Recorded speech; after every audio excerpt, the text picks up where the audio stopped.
Germany's history is one of transformation, a land that began as a collection of scattered tribes on the edge of the Roman world and evolved into one of the most influential nations on earth. Its history is not a straight line of conquest or empire, but a long struggle between unity and division, faith and reform, war and reconstruction. From the ancient forests where the Germanic tribes first confronted the Roman legions, through the birth of the Holy Roman Empire, the Protestant Reformation, and the turbulent centuries that followed, every era reshaped what it meant to be German. The rise of modern nationalism, unification under Bismarck, the devastation of two world wars, and the rebirth of a democratic republic. Each chapter tells not only Germany's story, but the history of Europe itself. Across more than 2 millennia, this land has produced emperors, reformers, thinkers, and revolutionaries. It has built and rebuilt itself through some of humanity's greatest triumphs and darkest hours. To understand Germany is to understand the making of the modern world. In this documentary, we trace that journey from c. 120 BC, when Roman chroniclers first recorded the tribes east of the Rhine, through the collapse of Rome and the birth of medieval Europe. This is the entire history of Germany, told from the beginning.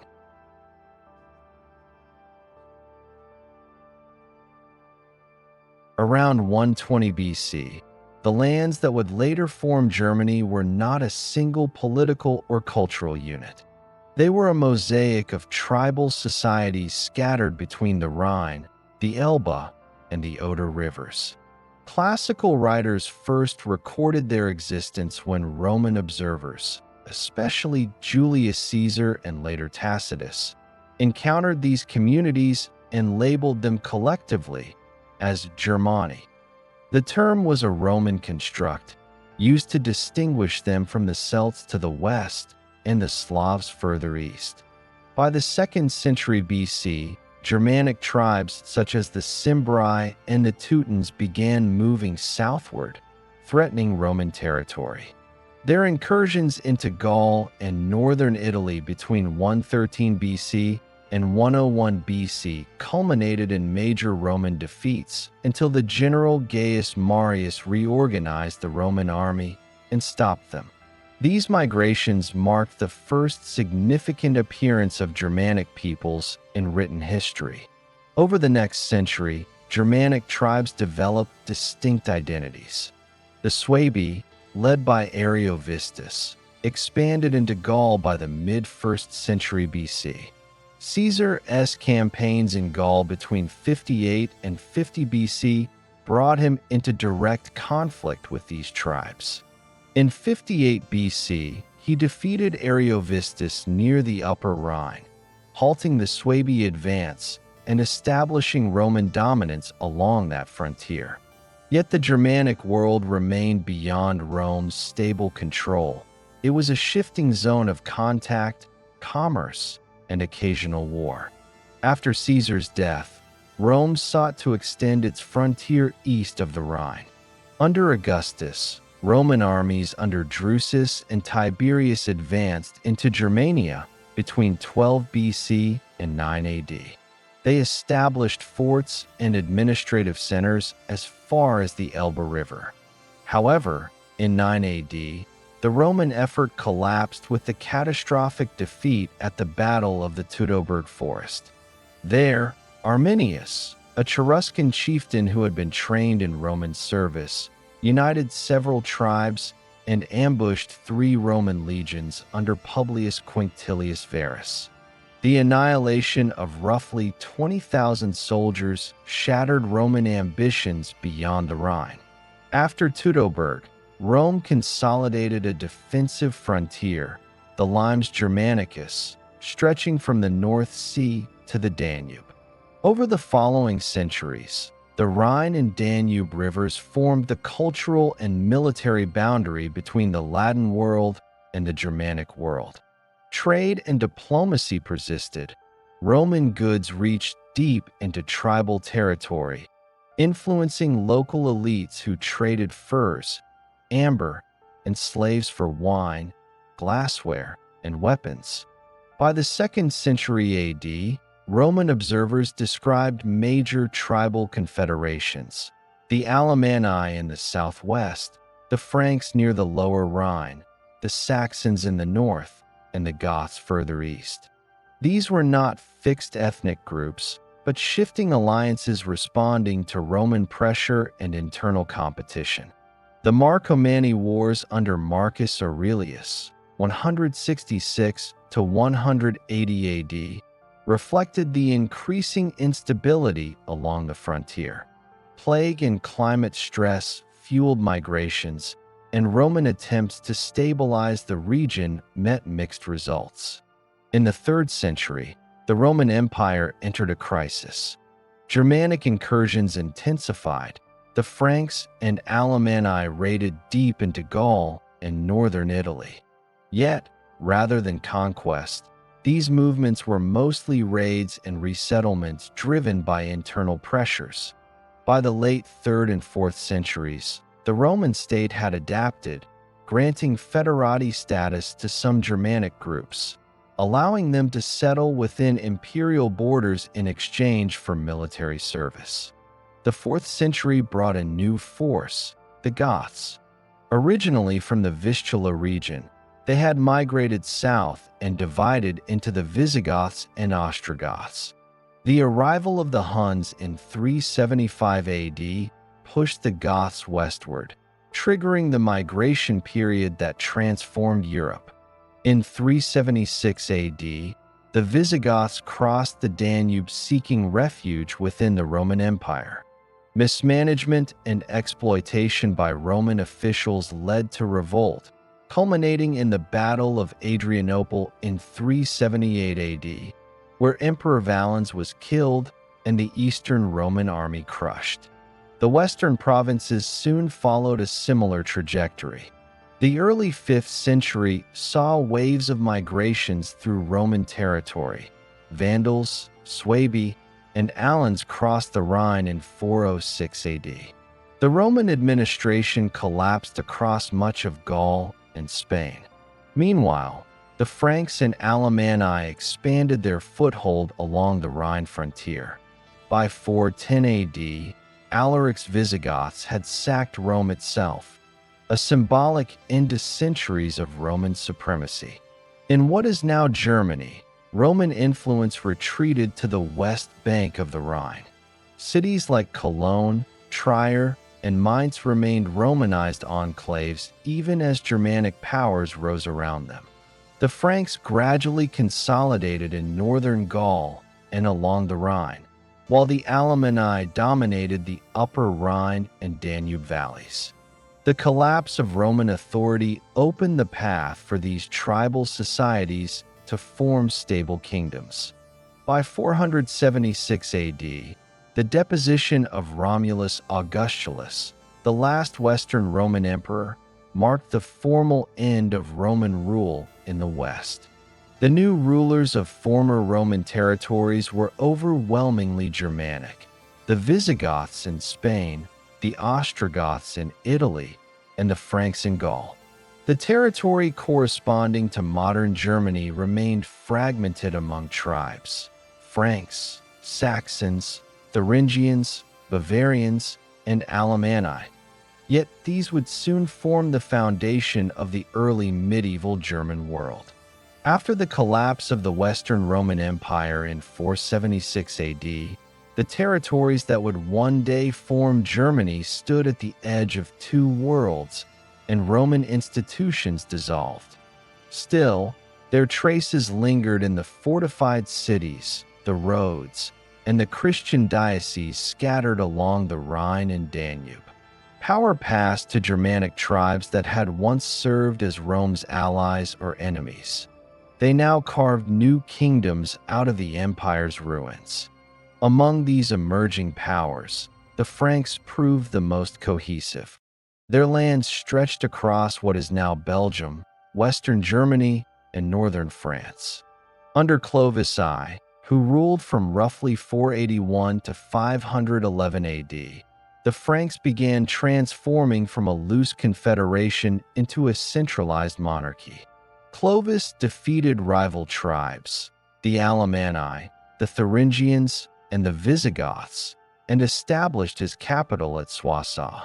His military skill was matched by a political move that shaped Europe for centuries. His conversion to Christianity, traditionally dated around 496 AD, after victory over the Alemanni.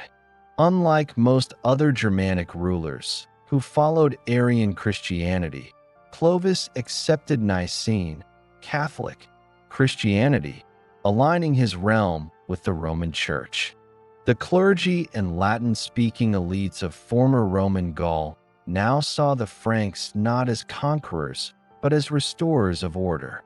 His baptism by Saint Remigius symbolized a fusion of Roman and Germanic worlds, granting the Merovingian dynasty divine sanction and a literate bureaucracy that could administer an expanding kingdom. During the 6th and 7th centuries, the Merovingian kings extended Frankish control across much of Western and Central Europe. Within modern German lands, regions such as Austrasia, Alemannia, and Bavaria became integral parts of the realm. Cities like Cologne, Trier, and Mainz retained their Roman foundations and grew as episcopal centers. Monasteries multiplied, spreading literacy and Christianity deeper into the countryside. Yet Merovingian authority weakened as succession disputes and noble rivalries increased. By the late 7th century, the real power lay in the hands of royal stewards known as the mayors of the palace. From this position emerged a new ruling house, the Carolingians. The first of real consequence was Charles Martel, who ruled as de facto monarch between 715 and 741. He reorganized the Frankish army, rewarding soldiers with church lands to secure loyalty. His most famous victory came in 732 AD at the Battle of Tours, where he halted a Muslim-raiding force advancing from Iberia. The battle's long-term significance has often been overstated, but contemporaries saw it as proof that the Franks defended Christendom when other powers faltered. Charles Martel's son, Pippin III the Short, formally displaced the last Merovingian puppet king in 751 AD, founding the Carolingian dynasty. His coronation by papal authority marked a decisive alliance between the Frankish monarchy and the Roman Church. This bond would later underpin imperial ideology in the German world. When Pippin died in 768, his sons Charlemagne and Carloman divided the kingdom. After Carloman's early death, Charlemagne ruled alone. Charlemagne's reign, from 768 to 814, transformed Europe's political and cultural map. He conducted near-constant campaigns, waging wars on all sides, against Lombards in Italy, Avars on the Danube, and, most relentlessly, the Saxons of northern Germany. The Saxon Wars, fought intermittently between 772 and 804, were a brutal effort to subdue and Christianize a fiercely independent people. The Saxons worshipped at sacred groves and rejected foreign rule. Charlemagne's armies responded with forced baptisms, deportations, and the destruction of their sanctuaries, such as the revered Irminsul. The most infamous episode, the Massacre of Verdun in 782 AD, saw approximately 4,500 captives executed for defying conversion. After 3 decades of devastation, Saxony was annexed and reorganized into bishoprics and counties. This conquest integrated northern Germany into the Christian and Carolingian world, permanently altering its religious and cultural landscape. At his capital of Aachen, in today's Western Germany, Charlemagne built a new administrative and spiritual center. The Palatine Chapel, inspired by Roman and Byzantine models, embodied his vision of continuity with the classical past. From Aachen radiated his government's authority. He appointed local counts to administer justice, collect taxes, and raise troops. To prevent corruption, he sent pairs of royal inspectors, missi dominici, across the empire to enforce royal decrees. Charlemagne also sponsored the Carolingian Renaissance, a revival of learning led by scholars such as Alcuin of York. Scriptoria in monasteries copied and corrected ancient Latin texts, ensuring their survival. The reform of handwriting into the clear Carolingian minuscule script improved literacy and record-keeping. Though few outside the clergy could read, the intellectual revival gave Western Europe a unified cultural foundation. On Christmas Day, 800 AD, Pope Leo III crowned Charlemagne Emperor of the Romans in St. Peter's Basilica. The act revived the imperial title in the West, linking the Frankish king to the memory of Caesar and Constantine. It also asserted papal power to confer legitimacy on emperors, a tension that would define medieval German politics. While the Byzantine Empire never accepted the coronation, Western Christendom viewed Charlemagne as the protector of faith and order. By the time of his death in 814 AD, the empire stretched from the North Sea to central Italy and from the Atlantic to the Elbe.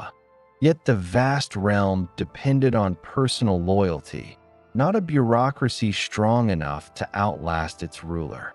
Charlemagne's only surviving son, Louis the Pious, inherited the crown but lacked his father's authority. His attempts to maintain unity through pious reform and orderly succession collapsed into civil wars among his sons, Lothair, Louis the German, and Charles the Bald. After 2 decades of conflict, the brothers reached the Treaty of Verdun in 843 AD. This treaty divided the Carolingian Empire into 3 spheres. West Francia, ruled by Charles the Bald, evolved into the Kingdom of France. Middle Francia, held by Lothair, stretched from the North Sea through the Low Countries, Burgundy, and northern Italy. A fragile corridor soon fragmented. The third portion, East Francia, went to Louis the German, encompassing Bavaria, Saxony, Franconia, Swabia, and Thuringia, regions that later formed the heartland of Germany.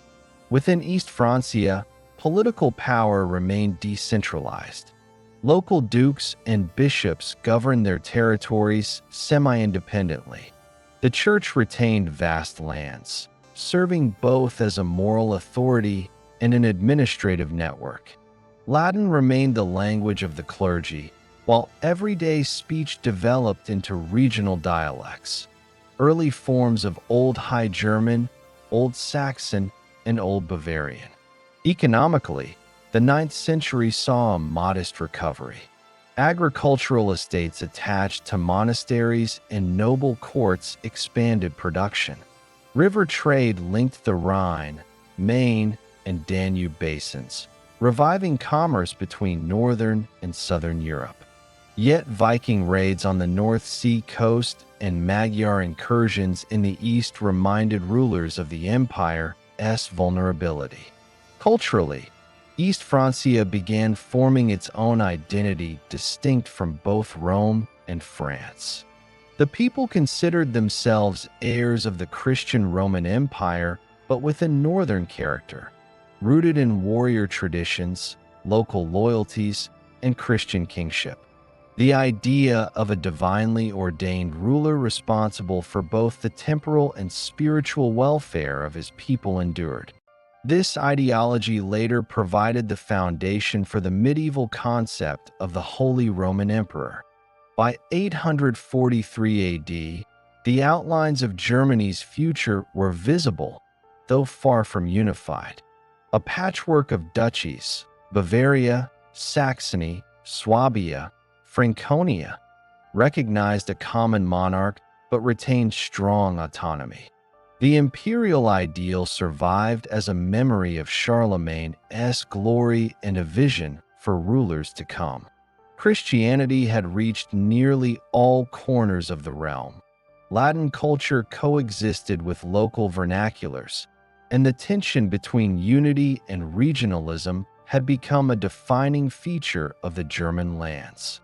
This long transition, from the fall of Rome to the Treaty of Verdun, marked the birth of medieval Germany. It produced a society that blended Roman administration, Christian faith, and Germanic custom. Power rested not in cities or empires, but in networks of nobles, bishops, and monasteries. Out of this framework, the idea of a German kingdom, and eventually an empire claiming to succeed Rome, would arise in the centuries that followed. After the Treaty of Verdun in 843 AD, the Carolingian Empire fractured permanently, and the Eastern Realm, East Francia, began its gradual transformation into the German kingdom. Though its kings inherited the Carolingian title, their authority was tenuous.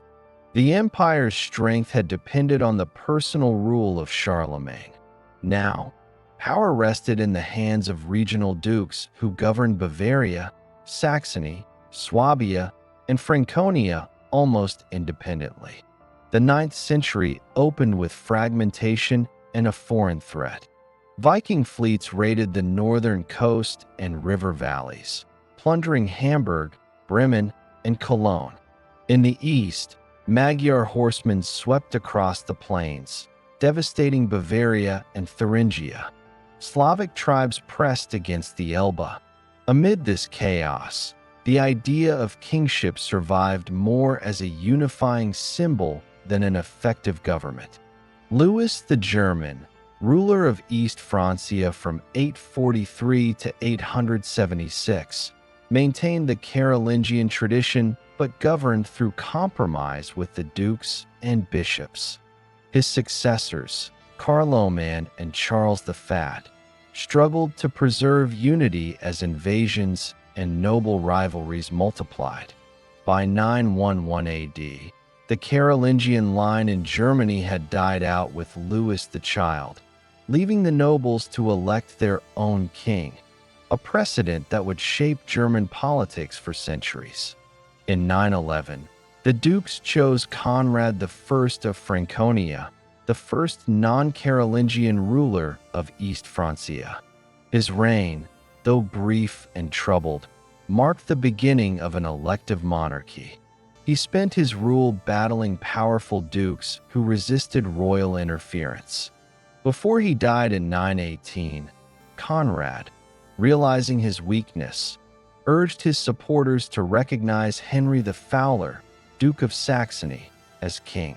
Henry's election in 919 AD founded the Ottonian dynasty, the first stable German royal house. A pragmatic and disciplined ruler, Henry spent his early reign consolidating power.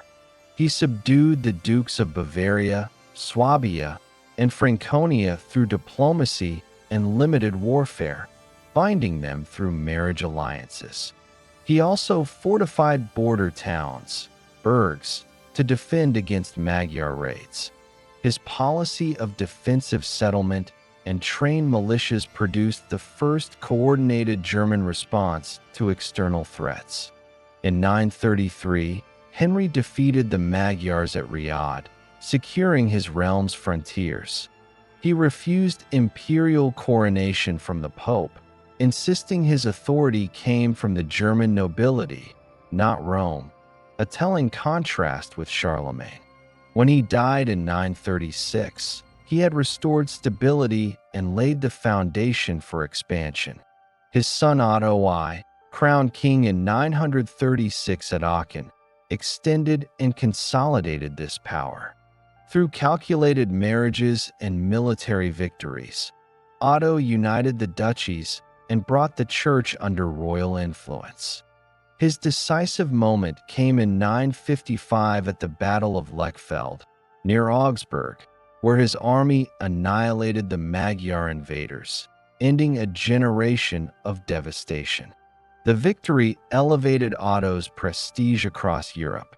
In 962, Otto traveled to Italy to assist the papacy, which was threatened by local Roman factions. In gratitude, Pope John XII crowned him Emperor of the Romans, reviving the Western imperial title once held by Charlemagne. This coronation marked the formal beginning of the Holy Roman Empire, with Otto I as its founder. The Ottonian emperors ruled not as absolute monarchs, but as overlords of semi-independent duchies. Their power relied on alliances with the church, which they integrated into royal administration. Bishops and abbots received lands and privileges in exchange for loyalty. Because clerics could not pass offices to heirs, they provided a counterweight to hereditary nobles. This system, often called the Ottonian church system, anchored imperial control for more than a century. Under Otto II and Otto III, the empire maintained its reach from the North Sea to southern Italy. Otto III, educated in both Latin and Greek traditions, dreamed of renewing the ancient Roman Empire under Christian leadership. He ruled from Rome, blending Germanic, Roman, and Byzantine symbols. His early death in 1002 ended this vision, but the imperial idea persisted as a defining feature of German identity.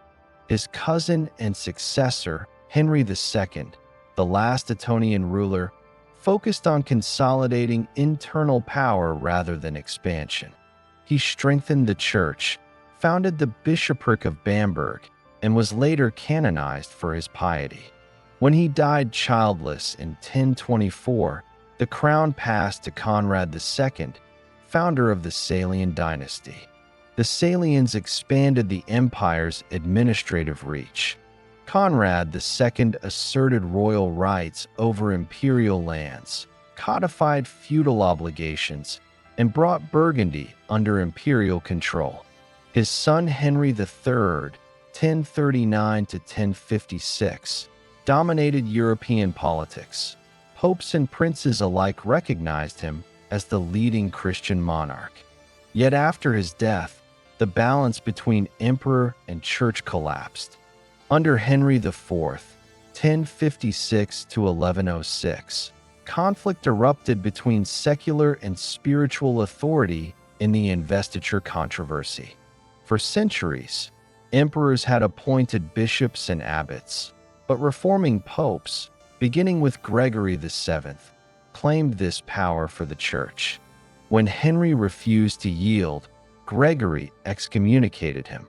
In 1077, Henry made the famous walk to Canossa, standing barefoot in the snow to seek absolution. Though he regained his crown, the struggle crippled imperial authority and inspired revolts among the German princes. The conflict ended temporarily with the Concordat of Worms in 1122, which divided powers. The church gained control over spiritual appointments, while the emperor retained influence over temporal authority. Yet the damage lingered. The empire's structure, elective kingship, autonomous duchies, and independent bishops, made centralization impossible. Despite political division, the 12th century saw remarkable growth. Population increased, towns expanded, and trade routes connected the Rhine, Danube, and Baltic. New monastic orders, such as the Cistercians, spread agricultural innovation. German settlers moved eastward into Slavic lands, founding towns in what is now Poland and the Czech Republic, a process known as the Ostsiedlung. Under Frederick I Barbarossa, 1152 to 1190, the empire regained vitality. A member of the Hohenstaufen dynasty, Frederick sought to restore imperial authority and the glory of Rome. He reasserted control over rebellious duchies and led 6 expeditions into Italy to enforce imperial rights. His campaigns met fierce resistance from the papacy and the wealthy northern Italian communes, especially Milan. Despite his military strength, Frederick was forced to compromise in the Peace of Constance, 1183, which recognized the autonomy of Italian cities in exchange for their nominal loyalty. Frederick balanced his imperial ambitions with symbolic gestures of unity. He promoted the concept of imperium et sacerdotium, the harmonious cooperation of emperor and church under divine order. Yet in practice, his authority in Germany relied on negotiation with princes and bishops who guarded their privileges. He died in 1190 during the Third Crusade, drowning in the Salef River in Asia Minor. His death left the empire leaderless and disoriented. His son Henry VI briefly extended Hohenstaufen power over Sicily through marriage, but he died young in 1197. Henry's widow, Constance of Sicily, secured the throne for their son, Frederick II, who became one of medieval Europe's most brilliant and controversial rulers. Crowned King of the Germans in 1212 and Emperor in 1220, Frederick ruled both Germany and Sicily, but spent most of his reign in Italy. A patron of science and law, he issued the Constitutions of Melfi, one of the earliest codified legal systems in Europe. However, his focus on southern affairs alienated the German princes, who governed independently in his absence. The papacy, fearing imperial encirclement, excommunicated Frederick twice, branding him the Antichrist. Yet contemporaries admired his intellect. He spoke multiple languages, corresponded with scholars in Arabic, and founded the University of Naples. His reign marked the final high point of the medieval empire's power. When Frederick died in 1250, the empire entered what historians later called the Great Interregnum, a period of political vacuum and anarchy. Rival claimants contested the throne, while local princes entrenched their autonomy. Though the imperial title endured, Germany had become a federation of powerful regional states, an enduring structure that defined its medieval and early modern history. By 1250, the Holy Roman Empire stood as both a marvel and a paradox, vast in territory yet fragile in unity, Christian in identity yet divided in practice. It preserved the Roman imperial ideal but translated it into a uniquely German form, an empire without a fixed capital, held together by oaths, symbols, and faith more than central power. This balance between imperial ambition and local independence would shape Germany's destiny for centuries to come. By the early 16th century, the Holy Roman Empire remained vast but fractured, a collection of hundreds of duchies, bishoprics, and free cities loosely tied to imperial authority. Beneath the surface, resentment grew toward the Catholic Church's excesses. Indulgences, simony, and clerical corruption eroded public trust. The spark came from Wittenberg in 1517 when Martin Luther, an Augustinian monk and theology professor, nailed his 95 theses to the door of the castle church. His act, though intended as an academic challenge, ignited a movement that reshaped not only German lands but Europe itself. Luther's arguments that salvation came through faith alone and that Scripture, not papal decree, held ultimate authority, spread rapidly through pamphlets and translations of the Bible into vernacular German. The printing press, perfected in Mainz decades earlier by Johannes Gutenberg, became the Reformation's weapon. Within a few years, cities like Nuremberg, Strasbourg, and Zurich adopted Protestant reforms, while others remained loyal to Rome. Germany split along confessional lines, not only religiously but politically and socially. The Diet of Worms in 1521 marked a turning point. Summoned before Emperor Charles V, Luther refused to recant, declaring, "Here I stand, I can do no other." Branded an outlaw by the Edict of Worms, he found refuge under Frederick the Wise of Saxony. From Wartburg Castle, he translated the New Testament into German, making scripture accessible to ordinary people and standardizing much of the modern language. The ensuing decades saw waves of religious unrest. The Peasants' War of 1524 to 1525, inspired in part by Reformation rhetoric about freedom, turned into a mass uprising. Peasants across Swabia, Thuringia, and Franconia revolted against feudal oppression. Luther, fearing anarchy, condemned the rebellion, siding with the princes. Tens of thousands of peasants were slaughtered, a grim reminder that spiritual revolution did not necessarily translate into social equality. By the mid-16th century, Protestant and Catholic rulers sought a fragile coexistence. The Peace of Augsburg in 1555 introduced the principle of cuius regio, ius religio, whose realm, his religion. Each prince determined the fate of his territory. It brought temporary calm but entrenched division. Calvinism, unrecognized by the settlement, would soon upset the balance again. The 17th century opened with Germany still a patchwork of rival states and faiths. Tension erupted into one of Europe's most catastrophic conflicts, the 30 Years' War, 1618 to 1648.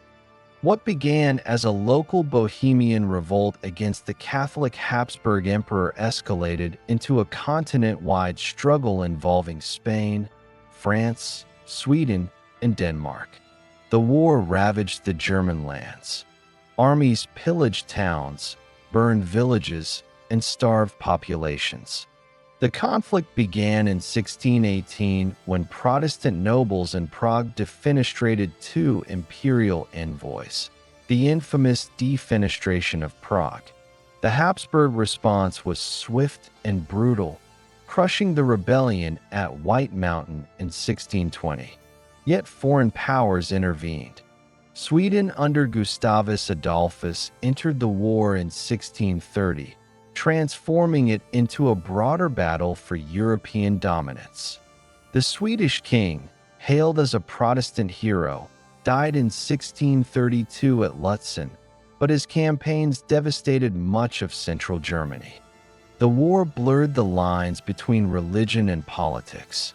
France, though Catholic, supported Protestant states to weaken the Habsburgs. By the 1640s, famine and disease had killed up to a third of the German population. The Peace of Westphalia in 1648 ended the war and redefined European politics. It recognized the sovereignty of more than 300 German states, effectively confirming the empire's decentralization. The settlement also granted recognition to Calvinism, establishing a fragile but lasting religious balance. Germany emerged from the war in ruins, its towns depopulated, its fields barren, and its unity shattered. But from this devastation rose new powers. Among them, the small but disciplined state of Brandenburg, Prussia began to stand out. Ruled by the Hohenzollerns, Brandenburg combined strategic territory with pragmatic leadership.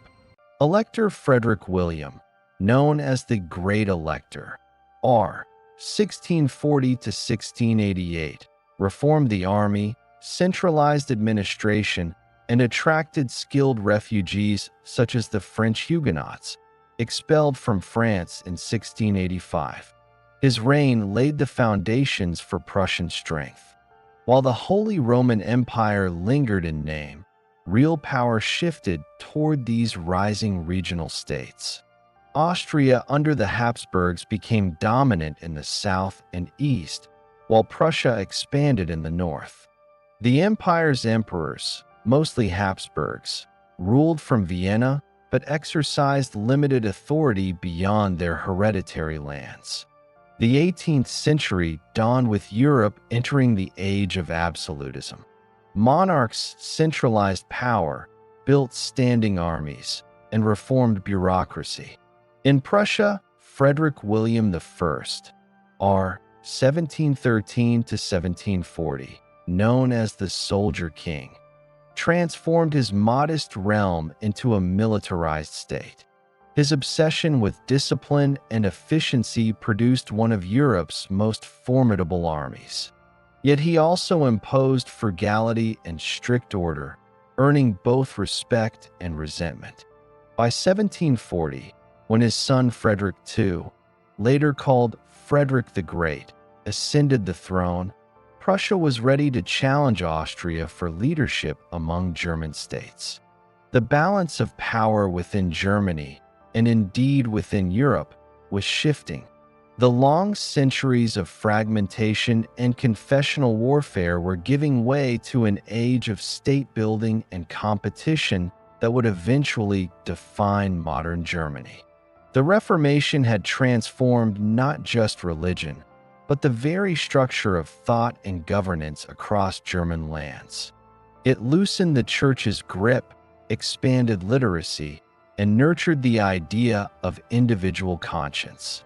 Yet it also deepened the divisions that made unification seem impossible for centuries. The 30 Years' War had proven the catastrophic cost of those divisions. From its ashes, however, new ambitions emerged, pragmatic, disciplined, and secular, embodied by Prussia. By the mid-18th century, the stage was set for a new struggle, one not of faith, but of power. The next century would see German states compete, ally, and ultimately unite under a single banner, one forged through war, diplomacy, and vision. The story of Germany was moving steadily toward its defining transformation. When Frederick II, known to history as Frederick the Great, ascended the Prussian throne in 1740, he inherited a disciplined army, a frugal treasury, and a restless ambition. Within months, he invaded the rich Habsburg province of Silesia, claiming it as Prussia's rightful inheritance. The act sparked the War of the Austrian Succession, 1740 to 1748, a conflict that would elevate Prussia from a minor northern state to a major European power. Austria's new ruler, Maria Theresa, resisted fiercely, but Frederick's tactics and his soldiers' precision turned Prussia into a military model for the continent. The war ended with the Treaty of Aix-la-Chapelle in 1748, confirming Prussia's control over Silesia. The victory stunned Europe. Prussia had challenged the centuries-old dominance of Austria within German affairs and won. But Frederick's ambition didn't rest. The 7 Years' War, 1756 to 1763, pushed Europe into another devastating conflict. Prussia faced a grand coalition: Austria, France, Russia, and Saxony, all seeking its destruction. Against overwhelming odds, Frederick's disciplined army held firm. Victories at Rossbach and Leuthen displayed tactical brilliance, yet the war exhausted his resources and people. Only the death of the Russian Empress Elizabeth in 1762 and her successor Peter III's admiration for Frederick saved Prussia from collapse. The peace that followed left Silesia firmly in Prussian hands and confirmed Frederick's reputation as one of Europe's great strategists. More than a warrior, he was also a reformer. Influenced by Enlightenment ideas, he modernized administration, promoted religious tolerance, and improved education. He corresponded with Voltaire, saw himself as a philosopher king, and declared that a ruler was the first servant of the state. Under his reign, Prussia became efficient, literate, and confident, the foundation of what would later become the German Empire's core.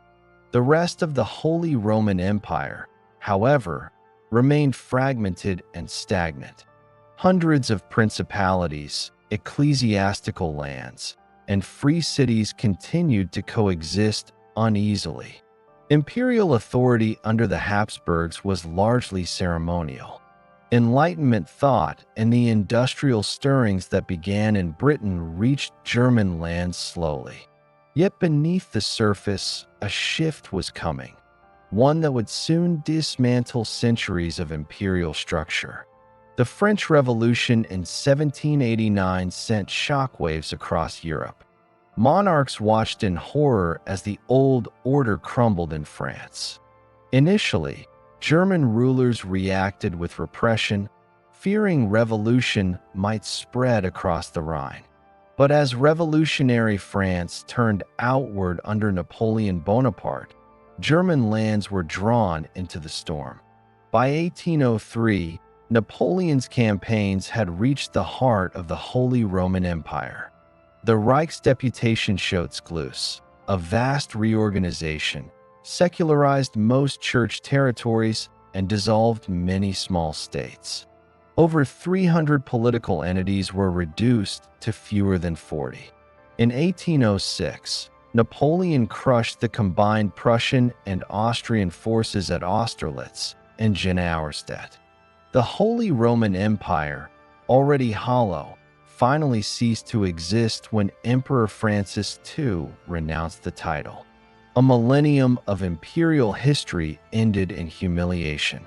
In its place, Napoleon created the Confederation of the Rhine, a French-dominated alliance of German states meant to secure his control over Central Europe.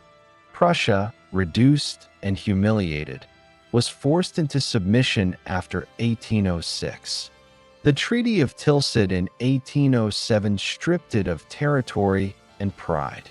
Yet this defeat also became the seed of transformation. Prussia's reformers, led by Baron von Stein, Karl August von Hardenberg, and military leaders like Gerhard von Scharnhorst, recognized that survival required change. They modernized the army, abolished serfdom, restructured education, and promoted merit over privilege. The University of Berlin was founded in 1810 as a center of intellectual revival. The concept of the Volk, the people as a cultural and national community, began to take shape. German nationalism, long dormant, found voice in humiliation. Meanwhile, Napoleon redrew Europe's map, but could not extinguish resistance. In 1812, his invasion of Russia turned disastrous. Sensing opportunity, Prussia switched sides in 1813, joining Russia, Austria, and Britain in the War of Liberation. The Battle of Leipzig in October 1813, the Battle of Nations, was decisive. Napoleon's forces were defeated, and his empire began to crumble. In 1815, the Congress of Vienna met to restore order to a war-torn Europe. Led by Austria's Prince Metternich, the delegates sought stability, not revolution. Germany was reorganized into the German Confederation, a loose association of 39 states under Austrian leadership. Prussia gained significant territory, including the Rhineland and Westphalia, giving it economic and industrial advantages for the future. Although the Holy Roman Empire was gone, the idea of Germany as a shared cultural and historical space endured. The poet Johann Gottfried Herder had spoken of the German nation as united by language and spirit, not politics. Thinkers like Fichte and Arndt transformed that cultural pride into a political dream, the unification of all Germans under one state. Yet, after Vienna, reactionary conservatism dominated. Metternich's system of censorship, surveillance, and repression, the Carlsbad Decrees of 1819, sought to crush liberal and nationalist movements. But the intellectual current could not be fully contained. Across universities and towns, secret student societies, the Burschenschaften, kept the flame alive. By the close of the Napoleonic era, Germany stood at a crossroads. Centuries of division persisted, but a new consciousness had emerged, one that envisioned unity not as imperial hierarchy, but as a modern nation. Prussia's disciplined reforms and Austria's old-world conservatism would soon collide over this question. The stage was set for the long 19th century, an age of industrialization, revolution, and, ultimately, unification. The story of Germany between 1740 and 1815 had been one of contradictions, enlightenment and absolutism, humiliation and rebirth, destruction and renewal. Frederick the Great had turned a small kingdom into a military power. Napoleon had broken the old empire. Out of both came a new idea, that Germany was more than its princes, more than its divisions. It was a nation waiting to be forged.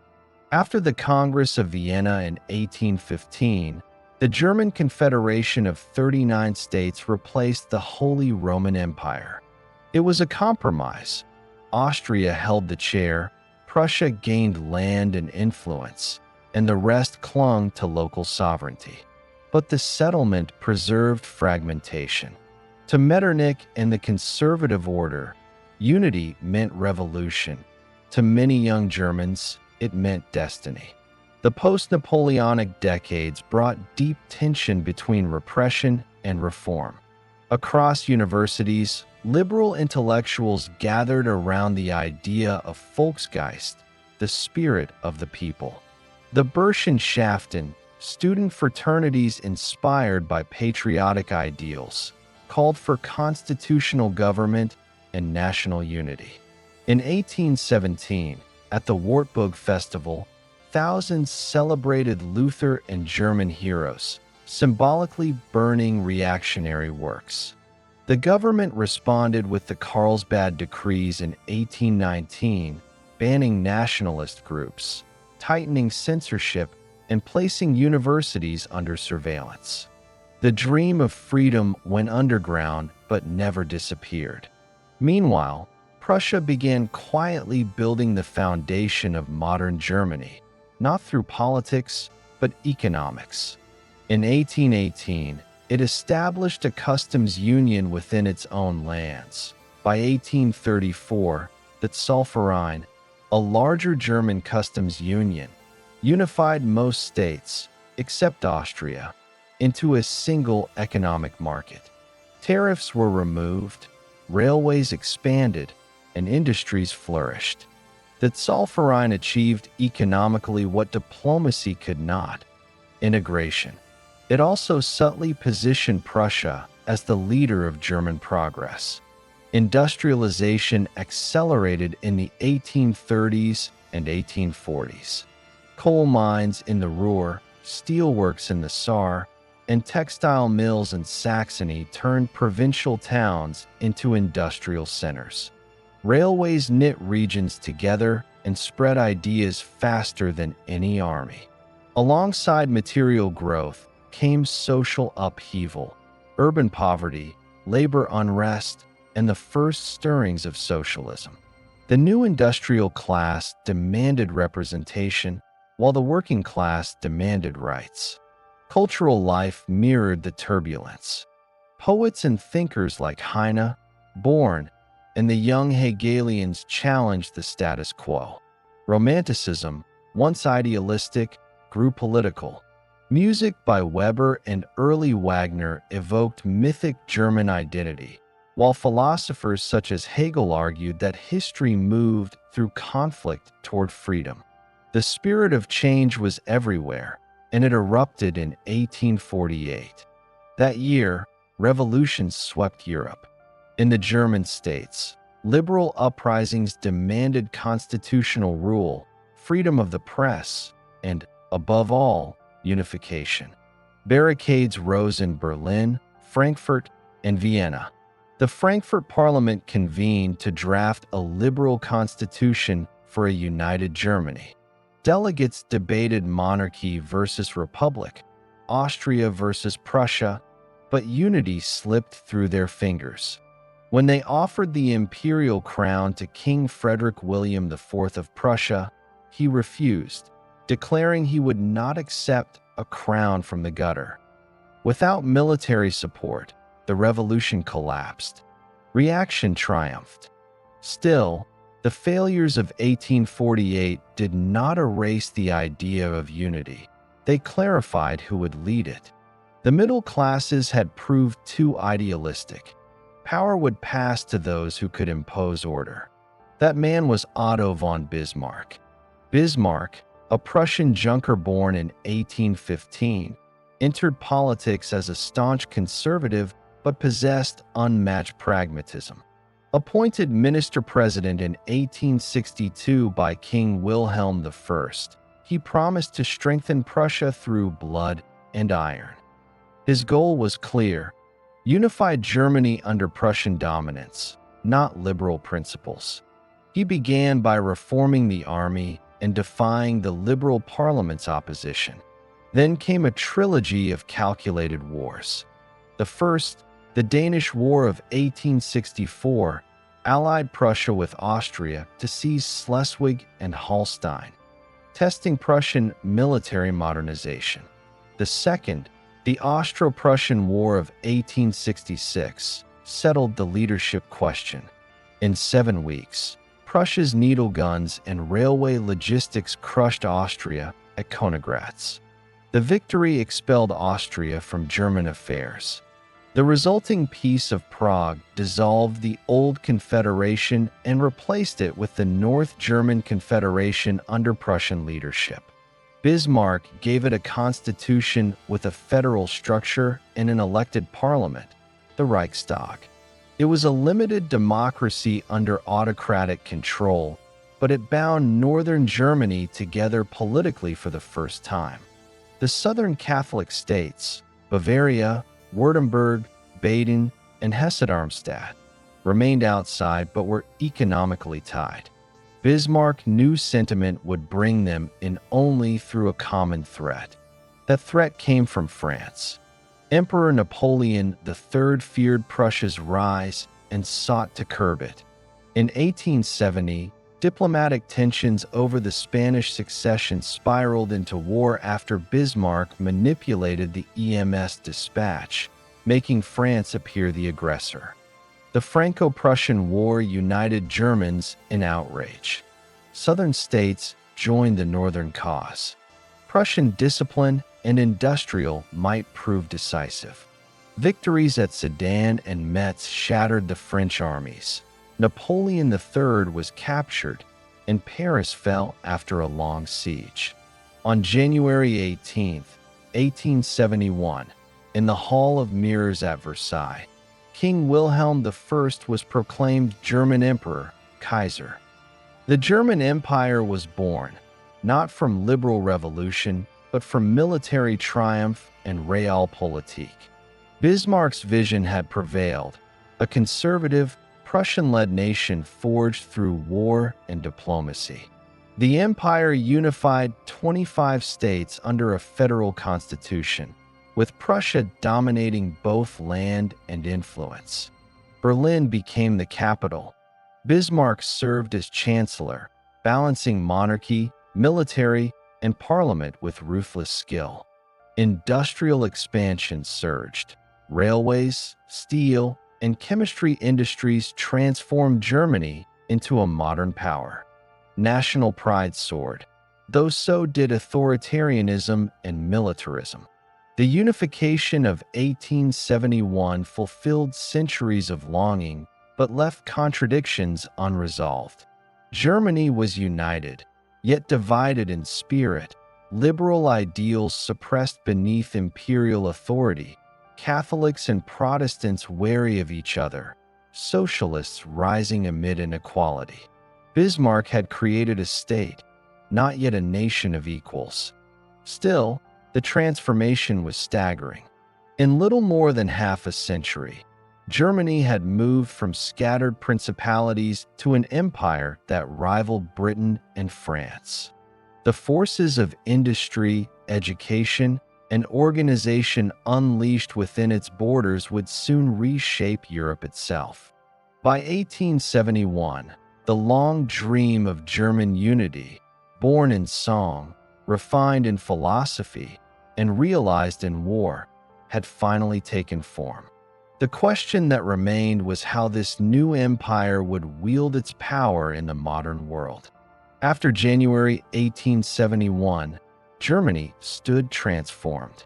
What had once been a mosaic of duchies and free cities was now an empire with Berlin as its capital, a Prussian king crowned Kaiser, and a chancellor, Otto von Bismarck, directing policy with calculated restraint. The German Empire was technically a federation of 25 states, but in practice, it was a Prussian machine. Two-thirds of its territory and population were Prussian. The army, bureaucracy, and crown carried the same mark of discipline and order that had built the state in the first place. Bismarck's early task was consolidation. He needed to turn unification from military triumph into stable governance. The Kulturkampf, culture struggle, launched in the 1870s, sought to limit the Catholic Church's influence in politics and education. Laws expelled the Jesuits, placed schools under state control, and required civil marriage. Catholics, a third of the empire, rallied in resistance through the Center Party, forcing Bismarck eventually to retreat. The campaign strengthened confessional identity rather than weakening it, but it also demonstrated the new government's reach. Economically, the empire entered an age of transformation. The 1870s brought a temporary depression, yet the long-term trend was explosive industrial growth. Coal from the Ruhr and Saar regions, iron from Lorraine, and new steelworks in the Rhineland powered expansion. Railways connected cities and ports, and by the 1880s, Germany rivaled Britain in industrial output. Chemical firms such as BASF and Bayer, and electrical giants like Siemens and AEG became world leaders. A modern middle class emerged beside an urban working class whose conditions demanded reform. Bismarck, ever pragmatic, turned to social policy as a tool of control. Fearing socialism more than poverty, he outlawed the Social Democratic Party in 1878, yet simultaneously pioneered social insurance, health, accident, and old age benefits to bind workers to the state. His welfare legislation, the first of its kind in Europe, aimed less at compassion than at stability. By the 1890s, the Social Democrats still gained votes, but the empire had proved adaptable enough to survive early mass politics. Foreign policy remained the chancellor's true stage. Bismarck understood Germany's position, powerful but encircled by wary neighbors. His aim was the isolation of France and peace with Russia and Austria. The Dreikaiserbund, League of Three Emperors, of 1873 sought cooperation among conservative monarchies. When tensions rose in the Balkans, he mediated through the Congress of Berlin in 1878, preserving balance while asserting German diplomacy. His reinsurance treaty of 1887 with Russia kept both peace and ambiguity, ensuring France remained without a major ally. Colonial ventures arrived late and half-heartedly. In 1885, Germany acquired territories in Africa and the Pacific, Cameroon, Togo, German Southwest Africa, and New Guinea, driven more by prestige and business lobbies than state strategy. The Berlin Conference of 1884 to 1885, chaired by Bismarck, regulated this scramble for Africa. Colonies remained marginal to German power, but important symbols of imperial pride. Bismarck's balance could not last indefinitely. When Kaiser Wilhelm I died in 1888, his son Frederick III reigned for only 99 days before succumbing to cancer. The new emperor, Wilhelm II, only 29, dismissed Bismarck in 1890. Impetuous and ambitious, Wilhelm believed Germany's destiny was global prominence, a Weltpolitik of naval expansion and colonial rivalry. Where Bismarck had preferred caution, Wilhelm pursued spectacle. Under the new regime, industry might fuse with nationalism. Admiral Tirpitz's naval program sought to challenge Britain's Royal Navy. The construction of battleships and cruisers fueled pride at home and anxiety abroad. Diplomatic isolation deepened. The reinsurance treaty with Russia lapsed, prompting Russia to ally with France in 1894. Britain, wary of German naval growth, later joined them in the Entente Cordiale and the Triple Entente. By the early 20th century, Europe's alliances had hardened into opposing blocs: Germany, Austria-Hungary, and Italy versus France, Russia, and Britain. Domestically, the empire flourished but grew restless. Urbanization exploded. Berlin's population surpassed 2 million by 1910. Education spread, science advanced, and universities produced figures like Planck, Koch, and Einstein. Yet politics lagged. The Reichstag was elected by universal male suffrage, but had limited power. Real authority lay with the Kaiser and his ministers. Conservatives dominated rural Prussia, while Social Democrats became the largest parliamentary party by 1912, an irony in an empire built to contain them. Beneath prosperity ran tension, class division, militarism, and unresolved constitutional limits. Crises in the Balkans and Morocco tested the fragile peace. German support for Austria's hard line after the assassination of Archduke Franz Ferdinand in Sarajevo on June 28, 1914, set the chain in motion. When Austria declared war on Serbia, alliances activated. Russia mobilized. Germany declared war on Russia and then France, and Britain entered after Germany violated Belgian neutrality. The Great War began in August 1914. Germany's Schlieffen Plan sought a quick victory in the West before turning east. Initial advances reached the Marne but stalled. Trench warfare followed. The Western Front became a static wasteland of barbed wire and artillery. On the Eastern Front, German armies under Hindenburg and Ludendorff achieved victories at Tannenberg and the Masurian Lakes, crushing Russian forces. By 1916, Germany stood at the height of its military reach and the edge of exhaustion. Total war transformed society. The economy shifted to armaments, food shortages bred resentment, and civilian morale eroded under blockade. The 1916 to 1917 turnip winter symbolized deprivation. Political power moved from the Kaiser to the generals, while socialist opposition grew. In April 1917, a small group of exiled Bolsheviks, aided by German strategy, returned to Russia. The October Revolution soon took Russia out of the war through the Treaty of Brest-Litovsk in March 1918. Germany gained vast eastern territories, a fleeting triumph that masked collapse at home. In the West, the final gamble came with the Spring Offensive of 1918. Initial breakthroughs failed to deliver victory. Allied counterattacks, reinforced by American troops, pushed the exhausted German army back. By autumn, the front crumbled, sailors mutinied at Kiel, and revolution spread through cities. On November 9, 1918, Wilhelm II abdicated and fled to the Netherlands. 2 days later, Germany signed the armistice. The war left the empire shattered. Over 2 million German soldiers were dead. The economy lay in ruins. The monarchy was gone, replaced by a provisional republican government in Berlin.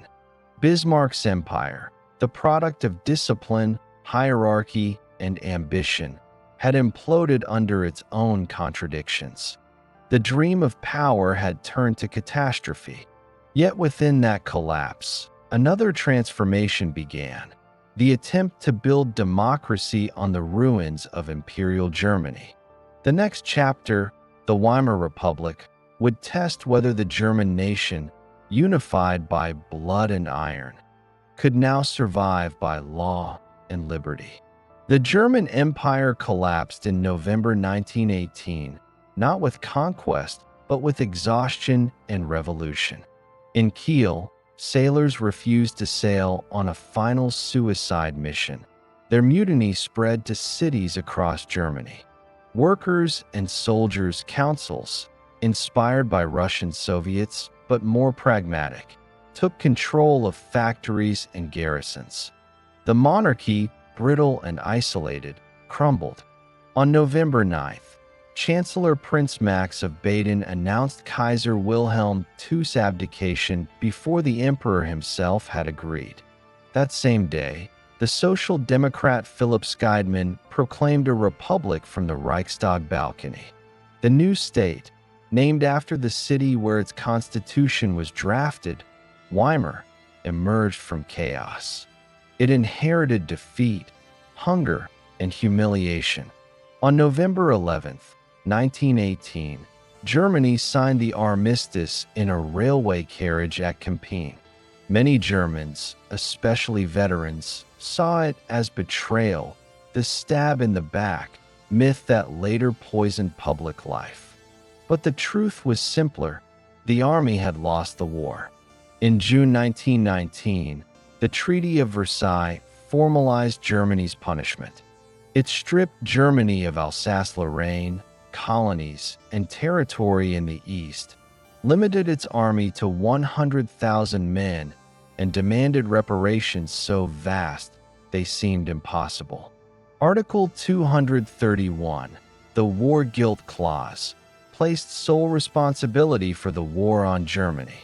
For many, this clause became a national humiliation. The Weimar leaders, bound by necessity, signed it. Nationalists branded them November criminals. The Republic began under siege. In 1919, communist uprisings erupted in Berlin, Munich, and the Ruhr.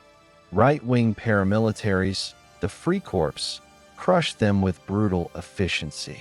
The following year, those same units turned against the government in the Kapp Putsch, a failed coup that exposed the army's ambiguous loyalty. Violence became a language of politics. Between 1919 and 1923, assassinations of ministers, judges, and politicians multiplied. Economically, the early years brought collapse. To pay reparations, Germany printed money, eroding confidence in the mark. In 1923, hyperinflation spiraled beyond comprehension. Bread cost billions of marks. Life savings vanished overnight. Pensioners and workers carried wages home in baskets of worthless notes. The middle class, once stable and proud, was ruined, a wound that never healed. In the same year, crisis reached breaking point. French and Belgian troops occupied the Ruhr after Germany defaulted on payments. The government called for passive resistance, halting production and worsening inflation. When the chaos peaked, a new figure, Gustav Stresemann, stabilized the mark through a new currency, the Rentenmark, and ended passive resistance. He negotiated the Dawes Plan in 1924, which restructured reparations and brought American loans. The Weimar Republic briefly regained its footing. Culturally, the mid-1920s became an age of extraordinary vitality, the Golden Twenties. Berlin buzzed with modernism, cinema, jazz, and cabaret. Bauhaus architecture redefined design, while thinkers like Thomas Mann and Bertolt Brecht captured the moral tension of a disoriented age. Women gained the vote, new freedoms flourished, and the arts experimented with provocation and satire. Yet beneath the vibrancy, fragility remained. Politically, the Republic's structure was both advanced and unstable. It established universal suffrage, proportional representation, and a strong presidency. But proportional voting fragmented the Reichstag into many parties, making coalition rule precarious. The Social Democrats, Center Party, and Liberals alternated with conservative blocs. Each crisis tested the Constitution's resilience. In 1925, the old Field Marshal Paul von Hindenburg, a symbol of imperial nostalgia, was elected president. Though committed to legality, he represented the conservative forces that never reconciled to Weimar democracy. Abroad, Stresemann's diplomacy eased tensions. The Locarno Treaties of 1925 normalized borders, and Germany joined the League of Nations in 1926. For a moment, stability seemed possible. Then came 1929. The Wall Street crash triggered a global depression, and Germany, dependent on American credit, was hit hardest. Loans were recalled, factories closed, and unemployment soared past 6 million. Hunger returned to cities. The fragile middle class, already scarred by inflation, turned from despair to anger. Extremes on both left and right surged. Communists promising revolution, nationalists promising revenge.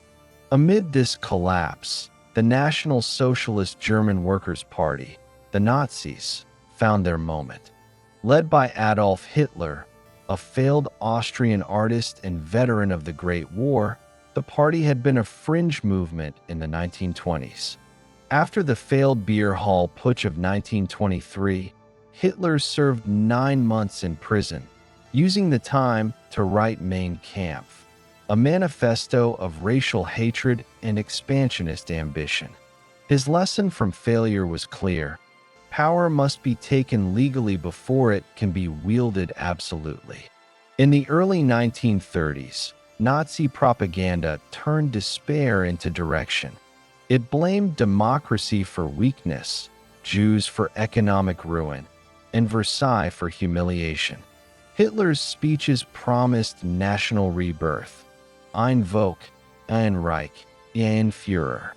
His movement fused nationalism, anti-communism, and anti-Semitism into a single, intoxicating message. The SA, or brown shirts, brought intimidation to the streets. Violence became theater. By 1930, the Weimar coalition had collapsed. Governments ruled by emergency decree under Article 48 of the Constitution. Democracy hollowed from within. In the elections of July 1932, the Nazis became the largest party in the Reichstag, though still short of a majority. Elite conservatives, thinking they could control Hitler, persuaded President Hindenburg to appoint him chancellor on January 30th, 1933. It was the fatal miscalculation of modern history. Within months, democracy was extinguished. The Reichstag fire in February 1933 provided a pretext for emergency powers. Civil liberties were suspended, opponents arrested, and the Enabling Act of March 1933 handed Hitler dictatorial authority. The Weimar Republic, born in idealism, tested by crisis, and undone by its own weaknesses, was dead. What followed was no restoration of order, but the descent into tyranny. The institutions of the Republic, built to safeguard freedom, had been used to destroy it. Germany, weary of chaos and desperate for direction, had traded democracy for discipline and would pay for it with catastrophe. The year 1933 marked Germany's final descent into dictatorship. On January 30th, Adolf Hitler became chancellor, backed by conservative elites who thought they could contain him. Within weeks, he dismantled the fragile remains of Weimar democracy. The Reichstag fire on February 27, 1933, blamed on communists, gave Hitler a pretext for sweeping emergency powers. The Reichstag fire decree suspended civil liberties, freedom of speech, press, and assembly under the guise of national security. The Enabling Act, passed in March with intimidation and deceit, granted Hitler the right to legislate without parliamentary approval. Germany ceased to be a democracy. It became a one-party state. By midsummer, all opposition parties were outlawed. Trade unions were dissolved, replaced by the Nazi-controlled German Labor Front. The states lost autonomy, the press was censored, and political opponents, communists, social democrats, liberals, filled new concentration camps such as Dachau. The Gestapo, established in 1933, enforced obedience through terror. Hitler's consolidation of power combined propaganda with brutality. Joseph Goebbels, as Minister of Propaganda, crafted a total media system that glorified Hitler as Germany's savior. The Führerprinzip elevated him as infallible. Radio, film, and education carried the same message: national unity, racial purity, and blind loyalty. The Nazis redefined national identity through exclusion. Jews were stripped of citizenship, civil servants purged, and the regime pursued the concept of Volksgemeinschaft, a racially pure people's community. In 1935, the Nuremberg Laws institutionalized anti-Semitism, banning marriage or relations between Jews and Aryans, and excluding Jews from public life. The Jewish population, about 500,000 people, became stateless in their own country. The Nazi vision also targeted others deemed unfit: Romani people, disabled individuals, homosexuals, and political dissidents. The regime's eugenics programs sterilized or killed thousands. Meanwhile, Hitler rebuilt the army in open defiance of Versailles. Rearmament provided jobs and pride, masking the dictatorship's brutality with the illusion of recovery. By 1936, Germany reoccupied the Rhineland, violating the treaty's demilitarization clause. France and Britain protested but did nothing, a silence Hitler interpreted as weakness. That same year, Germany joined Italy and Japan in forming the Axis, united by hostility to democracy and communism. In Spain's civil war, German forces tested their weapons and tactics. The bombing of Guernica by the Luftwaffe's Condor Legion foreshadowed the terror to come. Domestically, Hitler's grip tightened. The economy, reorganized under the four-year plan of 1936, aimed at autarky and preparation for war. Unemployment fell sharply, though through forced labor, rearmament, and exclusion of women and Jews from the workforce. The Nazi regime offered order and national pride in exchange for submission and silence. In March 1938, Germany annexed Austria, the Anschluss, welcomed by cheering crowds in Vienna. Later that year, the Munich Agreement handed Hitler the Sudetenland, a German-speaking region of Czechoslovakia, under the banner of self-determination. British Prime Minister Neville Chamberlain returned home proclaiming, "Peace for our time." Within months, Hitler proved otherwise. In March 1939, German troops occupied the rest of Czechoslovakia, the first time Hitler seized non-German territory. Europe realized appeasement had failed. When Germany signed a non-aggression pact with the Soviet Union in August 1939, the Molotov-Ribbentrop Pact, it secretly divided Eastern Europe between them. On September 1, 1939, Germany invaded Poland. Britain and France declared war 2 days later. The Second World War had begun. The early years brought rapid success. In 1940, German forces overran Denmark, Norway, the Low Countries, and France in a matter of weeks. Blitzkrieg, lightning war, combined tanks, aircraft, and mobility in devastating coordination. By June, German troops paraded through Paris. Britain stood alone, enduring the Blitz, nightly bombings that sought to break morale. In June 1941, Hitler turned east, launching Operation Barbarossa, the invasion of the Soviet Union. It was the largest military operation in history, involving over 3 million German soldiers. The war in the East became a campaign of annihilation driven by ideology. Nazi policies sought to destroy communism, seize land, and exterminate inferior peoples. Behind the front lines, the Einsatzgruppen, mobile killing units, massacred Jews, communists, and civilians. Entire villages were erased. By 1942, Germany controlled most of continental Europe. But the war had become global, and the tide began to turn. The United States entered after Japan attacked Pearl Harbor in December 1941, aligning with Britain and the Soviet Union against the Axis. Meanwhile, the final solution, the planned extermination of European Jews, reached its full horror.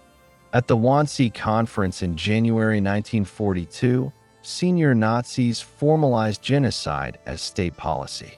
Industrialized murder followed. Auschwitz, Treblinka, Sobibor, and other camps turned death into routine. Trains carried millions to their deaths: Jews, Roma, Poles, and Soviet POWs among them. By 1945, 6 million Jews had been murdered, 2/3 of Europe's Jewish population. It was the darkest chapter in human history. On the battlefield, German fortunes collapsed. The defeat at Stalingrad in February 1943 shattered the illusion of invincibility. 300,000 German soldiers were lost. In 1944, the Allies landed in Normandy, opening a Western front, while Soviet forces advanced from the east. Germany was trapped between two inexorable armies. Inside Germany, resistance was limited but courageous. The White Rose students in Munich spread anti-Nazi pamphlets before being executed. In July 1944, officers led by Claus von Stauffenberg attempted to assassinate Hitler. The plot failed. Thousands were executed in reprisal. By early 1945, Germany lay in ruins. Cities like Dresden and Hamburg burned under Allied bombing. Millions of civilians fled the advancing Red Army, facing hunger and violence. On April 30, 1945, with Soviet troops encircling Berlin, Hitler committed suicide in his bunker. A week later, on May 8, 1945, Germany surrendered unconditionally. The Third Reich, which had promised 1,000 years of glory, had lasted 12. The cost was unimaginable. More than 6 million Jews and millions of others were dead. Europe was devastated. Germany itself was occupied, divided into zones controlled by the Allies. The capital, Berlin, was split. At Nuremberg in 1945–46, the surviving leaders of the Nazi regime faced trial for crimes against humanity, establishing a precedent for international justice. The war left a legacy of guilt, destruction, and reckoning. Out of the ashes, two new Germanys would soon emerge, one democratic and aligned with the West, the other communist under Soviet control. But in 1945, all that remained was ruin, silence, and the unbearable weight of history. When the war ended in May 1945, Germany lay shattered, physically, politically, and morally. Its cities were piles of rubble, its population displaced and starving. Over 7 million Germans had died. Millions more were refugees from lost eastern territories, and every surviving family bore scars of the conflict. The country that had once dominated Europe ceased to exist as a sovereign state. The Allies, the United States, Britain, France, and the Soviet Union, divided Germany into 4 occupation zones. Berlin, though deep inside the Soviet zone, was also split into 4 sectors. The Potsdam Conference in July–August 1945 formalized these arrangements, while setting goals for denazification, demilitarization, and democratization. Nazi institutions were dissolved. Leaders were tried at Nuremberg. The trials, held between 1945 and 1946, established a global precedent. Individuals could be held responsible for crimes against humanity. In the immediate post-war years, survival eclipsed politics. The economy was in ruins, transport networks destroyed, and hunger rampant. Millions of displaced people, returning prisoners, forced laborers, and expellees from the East flooded the Western zones. Cities such as Hamburg, Munich, and Cologne were half destroyed. In the Soviet zone, entire factories were dismantled and shipped east as reparations. But beneath the surface of Reconstruction, the Cold War was hardening. Between 1945 and 1949, political tension between the Western Allies and the Soviet Union turned Germany into the central fault line of the emerging bipolar world. The Western zones merged economically under Anglo-American supervision, while the Soviets built a socialist administration in their zone. By 1947, Western policymakers realized that recovery was impossible without reviving Germany's economy. The Marshall Plan, launched in 1948, poured billions of dollars into Western Europe, including the western zones of Germany. The Soviets refused participation and instead tightened control over their territory. That same year, the Berlin blockade tested this fragile balance. In June 1948, the Soviets cut off road, rail, and canal access to West Berlin, hoping to force the Western Allies out of the city. In response, the Allies organized the Berlin Airlift, supplying over 2 million people entirely by air for nearly a year. When the blockade ended in May 1949, it was a clear Western victory and the symbolic start of divided Germany. On May 23, 1949, the Federal Republic of Germany, FRG, West Germany, was officially founded. Its constitution, the Basic Law, established a parliamentary democracy with Bonn as its provisional capital.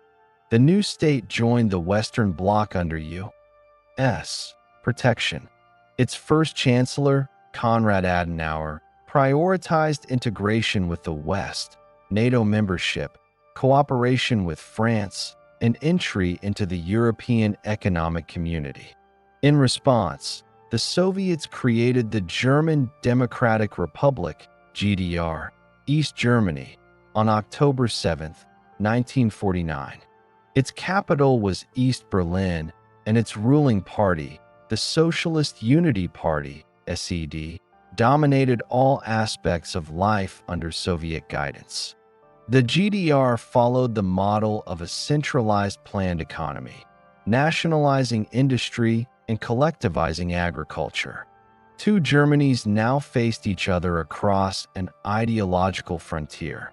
West Germany became a capitalist democracy aligned with the United States. East Germany, a socialist dictatorship aligned with Moscow. Both claimed to represent the true German state. Through the 1950s, West Germany rebuilt with remarkable speed. The Wirtschaftswunder, or economic miracle, transformed it from ruin to prosperity. Fueled by the Marshall Plan, a skilled labor force, and industrial efficiency, the FRG became one of the world's leading economies. Refugees from the East provided manpower, while democratic institutions gained legitimacy.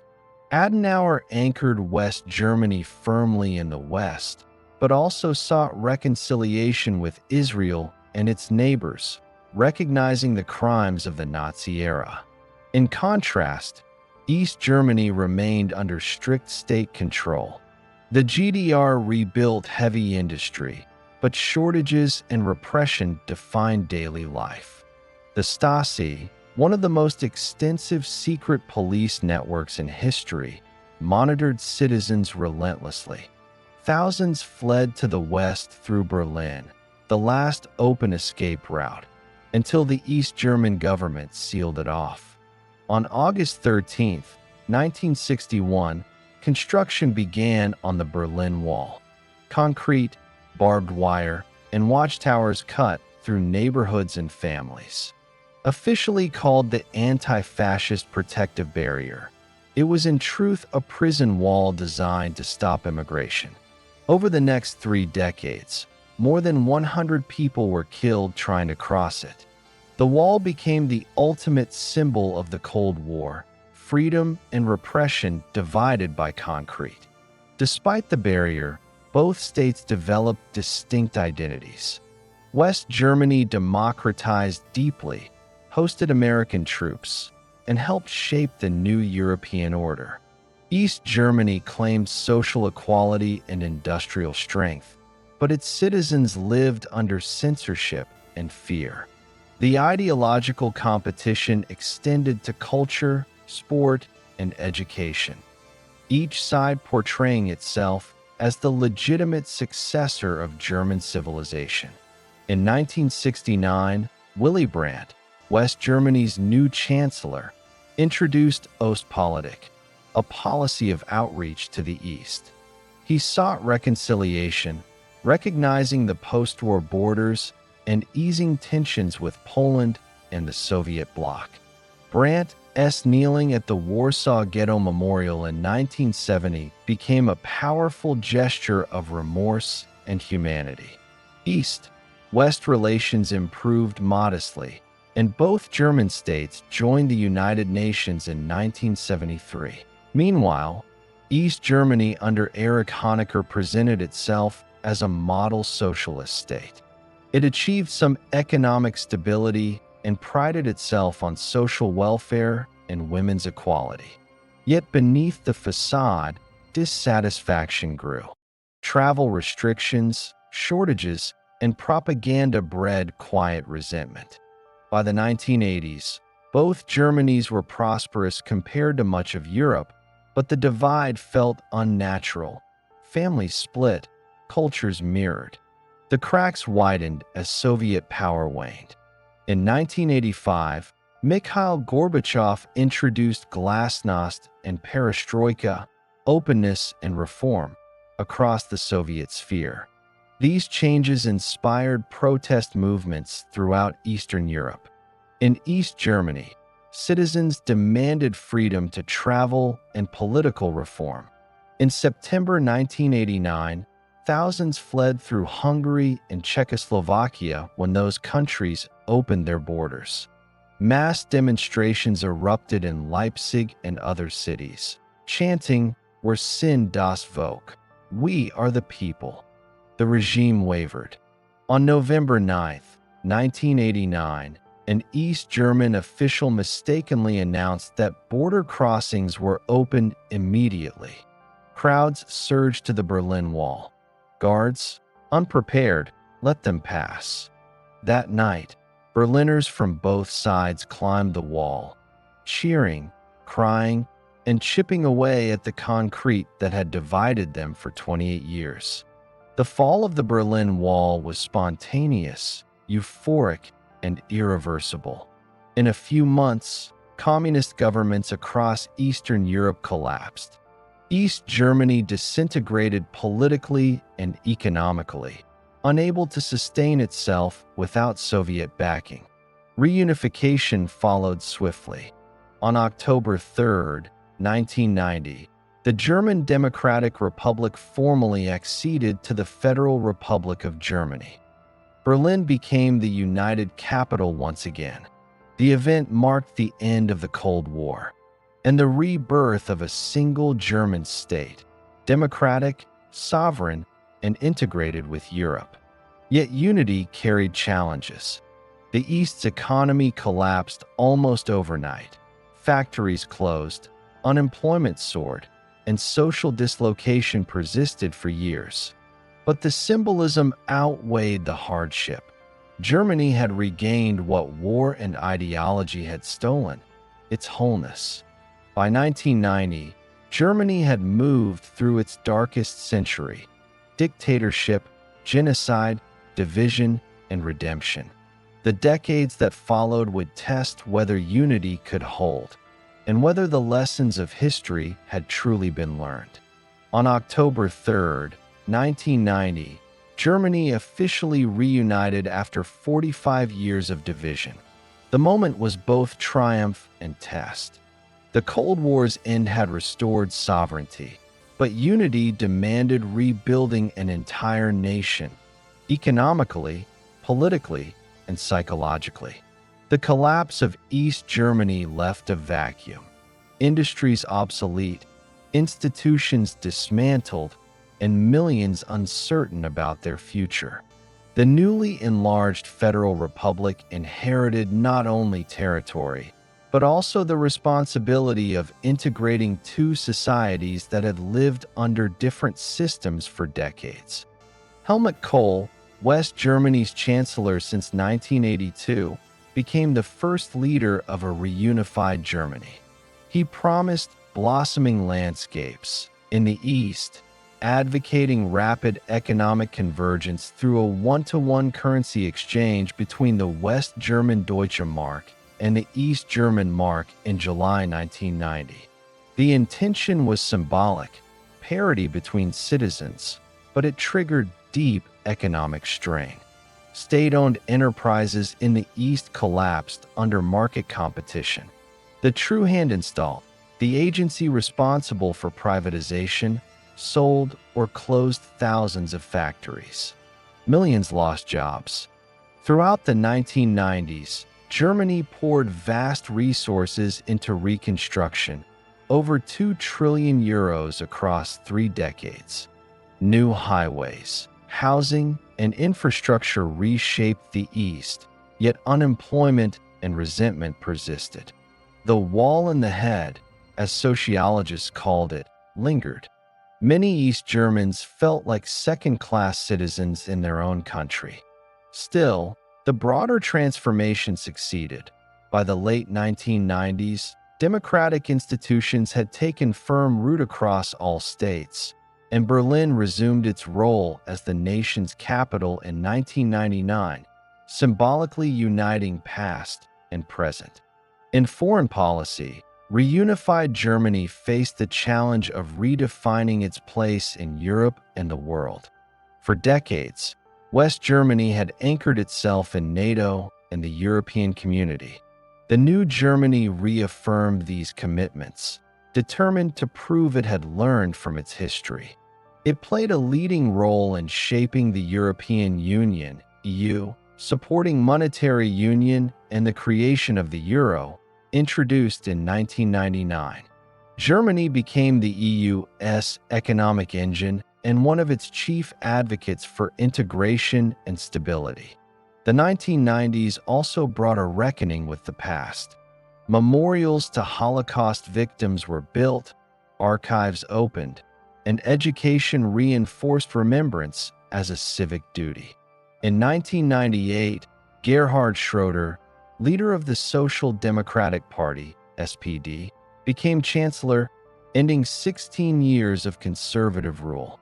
His government continued economic reform, introduced welfare restructuring, Agenda 2010, and oversaw Germany's first major military involvement since 1945, participation in NATO's intervention in Kosovo in 1999. The decision reflected Germany's evolution from post-war pacifism to a cautious, responsible power willing to act in defense of humanitarian principles. At the dawn of the 21st century, Germany entered a new phase, prosperous, democratic, but unsettled. Globalization reshaped its industries, while immigration diversified its cities. In 2005, Angela Merkel, the first woman and the first East German to become chancellor, took office. Her tenure would define modern Germany. Merkel's leadership emphasized pragmatism, stability, and moderation. Under her government, Germany navigated crises that tested both resilience and reputation. The 2008 global financial crisis and the subsequent Eurozone debt crisis positioned Germany as Europe's reluctant stabilizer. Merkel pushed austerity and fiscal discipline, policies that drew both praise and criticism but ultimately preserved the euro. Domestically, Germany remained the EU's strongest economy, driven by manufacturing, exports, and innovation. Yet inequality grew, and parts of the East continued to lag behind the West. The demographic challenge of an aging population became a central concern. In 2015, Merkel faced one of her greatest tests, the European migrant crisis. As refugees fled wars in Syria, Iraq, and beyond, she made the controversial decision to admit over 1 million asylum seekers, declaring, "Wir schaffen das. We can do this." The policy drew admiration for its humanity, but also sparked backlash, fueling the rise of the far-right Alternative für Deutschland, AfD. Germany's politics polarized, yet its institutions held steady. Merkel's steady crisis management, from the Eurozone to migration to the COVID-19 pandemic, earned her the title of Europe's de facto leader. Meanwhile, Germany's cultural and scientific influence flourished. Berlin became a hub of art, film, and technology, while universities and industries advanced renewable energy and engineering. Germany is committed to Energiewende, a national transition towards sustainable energy. Its role in climate diplomacy and humanitarian aid underscored a shift from historical guilt to global responsibility. By the late 2010s, Germany stood as a model of stability in a turbulent world. But challenges accumulated: declining birth rates, dependence on Russian energy, and debates over digital transformation. The COVID-19 pandemic, 2020 to 2022, exposed bureaucratic weaknesses but also demonstrated effective crisis coordination. Merkel retired in 2021 after 16 years, succeeded by Olaf Scholz, a social democrat who promised continuity with reform. In 2022, Russia's invasion of Ukraine forced a historic pivot. Scholz declared a Zeitenwende, a turning point, committing to rearmament, energy independence, and a reassertion of Germany's strategic role. The move marked a profound shift for a country long defined by post-war restraint. Germany supplied arms to Ukraine, increased defense spending, and reduced reliance on Russian gas, signaling a new era of assertive pragmatism. Socially, Germany continued to evolve. Immigration, identity, and remembrance remained intertwined in national debate. The Holocaust was no longer a living memory for most Germans, but its moral weight endured as a defining part of political culture. The country faced pressure to balance moral leadership with realpolitik, sustainability with industrial necessity, and unity with diversity. By the 2020s, Germany had become the fourth largest economy in the world, a democratic pillar of Europe, and a cautious global power. Its journey from tribal confederations and empire to dictatorship and division, and finally to reconciliation and leadership, made it one of history's most dramatic national transformations. Modern Germany was not free of tension. East-West disparities persisted, populist movements challenged consensus, and questions about Europe's future hung in the air. Yet the Republic endured, anchored by constitutional strength and collective memory. The lessons of its history, the fragility of freedom, the danger of extremism, and the value of cooperation remained at its core. As of the present day, Germany stands as a nation both ordinary and extraordinary, a society that rebuilt itself from ashes, not once but twice, and emerged as a model of resilience, democracy, and restraint. Its history, stretching from Roman accounts in 120 BC to the modern European Union, is a story of reinvention, a long confrontation with power, identity, and redemption. Across more than 2 millennia, the story of Germany has been one of paradox, unity forged through division, progress emerging from ruin, and identity shaped by conflict as much as creation. From the tribes described by Roman chroniclers in 120 BC to the modern republic at the heart of Europe, the territory we now call Germany has endured transformation after transformation, never static, always in tension between the local and the universal. The earliest Germans, scattered tribes along the Rhine and Elbe, left no empire or grand monument, yet their independence from Rome laid the groundwork for a culture resistant to domination. The Romans called them barbarians. Later centuries would see that same spirit reinterpreted as freedom-loving, stubborn, and distinct. The Germanic migrations that followed Rome's collapse reshaped Europe, scattering tribes that would later form kingdoms and languages still traceable today. The Frankish realm under the Merovingians and Carolingians brought order from chaos, blending Germanic and Latin traditions and giving birth to Christendom north of the Alps. Charlemagne's coronation in 800 AD was a turning point, a vision of empire reborn. His rule from Aachen defined what it meant for Germans to belong to both Europe and the idea of Rome. When his empire was divided in 843 AD, East Francia inherited not only land, but the beginnings of a national consciousness that would take 1,000 years to mature.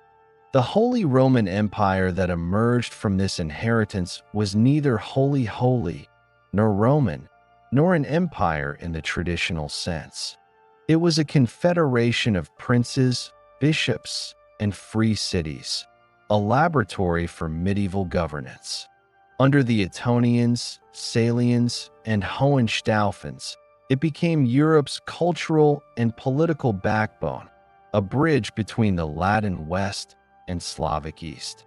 The tensions between emperor and pope, local lord and universal authority, gave rise to centuries of fragmentation, but also to remarkable creativity. Gothic cathedrals, scholastic philosophy, and civic autonomy flourished under its loose framework. Then came the Reformation, an earthquake of belief and identity. In 1517, Martin Luther's challenge to the Church at Wittenberg not only shattered Christendom, but also made Germany the epicenter of Europe's spiritual crisis. The 30 Years' War, 1618 to 1648, turned that crisis into a catastrophe, leaving towns in ashes and populations halved. Yet even from that devastation, modern Germany took shape. The old medieval empire broken, regional states hardened, and a new order of sovereignty born from exhaustion. The Enlightenment and age of absolutism followed, producing contrasts that still echo. The rationalism of Leibniz and Kant beside the militarism of Prussia, the poetry of Goethe and Schiller beside the discipline of Frederick the Great. In the 19th century, as revolutions swept Europe, Germany's fragmented lands began to imagine nationhood. The unification under Bismarck in 1871 realized that vision, but at a cost. Power gained before political maturity, industrial brilliance without a democratic foundation. The 20th century exposed the danger of such an imbalance. The First World War destroyed the German Empire and faith in progress. The Weimar Republic offered democracy too soon for a society unready to defend it. The rise of Hitler in 1933 marked the moral collapse of a civilization that had once produced Beethoven and Goethe. The Third Reich plunged Europe into mechanized slaughter, and its crimes, above all, the Holocaust, remain an unerasable scar on human history. Defeat in 1945 was not merely military, but existential. Yet in that ruin, Germany rebuilt twice. In the West, through democracy, integration, and memory. In the East, through socialism and control. The division that followed symbolized the global Cold War, but also a national reckoning. When the Berlin Wall fell in 1989, it was more than a geopolitical shift. It was the restoration of continuity to a nation long divided by ideology and guilt. The reunified Germany that emerged in 1990 was unlike any of its predecessors. It sought not conquest but cooperation, not domination but consensus. Economically powerful yet politically restrained, it became the anchor of a European Union designed to prevent the very wars that had once begun on its soil. Its leaders, from Adenauer to Merkel, governed with caution born of memory, a quiet understanding that stability, not glory, is the true victory of modern history. And yet, the legacy of the past still shadows the present. Regional divides persist between East and West. Populism challenges the post-war consensus. Memory itself is contested between those who carry history as a warning and those who tire of its weight. Germany's task remains the same as it has been for centuries, to balance power with humility, identity with openness, and remembrance with renewal. Culturally, Germany continues to shape global thought. Its philosophy, engineering, and environmental innovation standing beside its art and literature. Cities like Berlin, Munich, and Hamburg reflect a plural nation comfortable with contradiction, efficient yet introspective, disciplined yet creative, rooted yet global. Looking backward, one sees a cycle: fragmentation, unification, catastrophe, recovery. Each phase carried both destruction and rebirth. The land that once waged the world's bloodiest wars now stands as one of its most stable democracies. The same soil that bore empire and genocide now hosts debate, dissent, and dialogue. That transformation, improbable, incomplete, but enduring, is Germany's truest legacy. From the forests beyond the Roman frontier to the corridors of the European Parliament, the history of Germany is the history of Europe itself, a constant struggle to reconcile freedom with order, faith with reason, and memory with the future.